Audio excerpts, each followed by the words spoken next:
અરવલ્લી જિલ્લાના મોડાસા તાલુકાના Titoi police station ખાતે અરવલ્લી જિલ્લા એસપી મનોહરસિંહ જાડેજાના અધ્યક્ષ સ્થાને પોલીસ દરબાર તથા લોક દરબાર યોજાયો।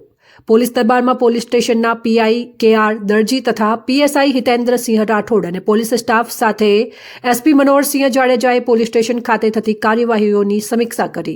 ટીટોઈ પોલીસ સ્ટેશનના પીઆઈ કે.આર. દરજી તથા પીએસઆઈ રાઠોડ તથા પોલીસ કર્મીઓ દ્વારા એસપી મનોહરસિંહ જાડેજાને સલામી અપાઈ। ત્યારબાદ એસપી મનોહરસિંહ જાડેજા દ્વારા લોક દરબાર યોજાયો। લોક દરબારમાં ટીટોઈ તથા આસપાસના પોલીસ સ્ટેશન વિસ્તારના ગ્રામજનો, માજી સરપંચો, વેપારી મિત્રો, આગેવાનો, અગ્રણીઓ મોટી સંખ્યામાં ઉપસ્થિત રહ્યા હતા। એસપી મનોહરસિંહ જાડેજા દ્વારા લોક દરબારમાં ઉપસ્થિત સૌ ગ્રામજનોની રજૂઆત સાંભળી રજૂઆતો પર અમલ કરવા ટીટોઈ પોલીસ સ્ટેશનના અધિકારીઓને રજૂઆતો પર અમલ કરવા સૂચન અપાયા।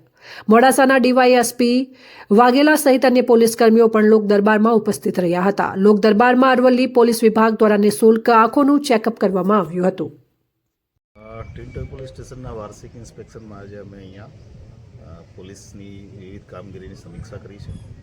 ક્રાઇમની શું સ્થિતિ છે એ જ ચેક કર્યું છે અને સાથે સાથે આખા પોલીસ સ્ટેશનમાં જેટલા ગામો આવે છે ગામના તમામ આગેવાનો સાથે મુલાકાત કરી છે। જે કંઈ નાના મોટા પ્રશ્નો છે ગામના એ પોલીસ પોઝિટિવલી સારી રીતે એને સોલ્વ કરવાનો પ્રયત્ન કરશે। સમગ્ર વિસ્તારના જે લોકો છે અને જે આગેવાનો છે એનો ખૂબ સારો સહયોગ અહીંયા પોલીસને મળી રહ્યો છે।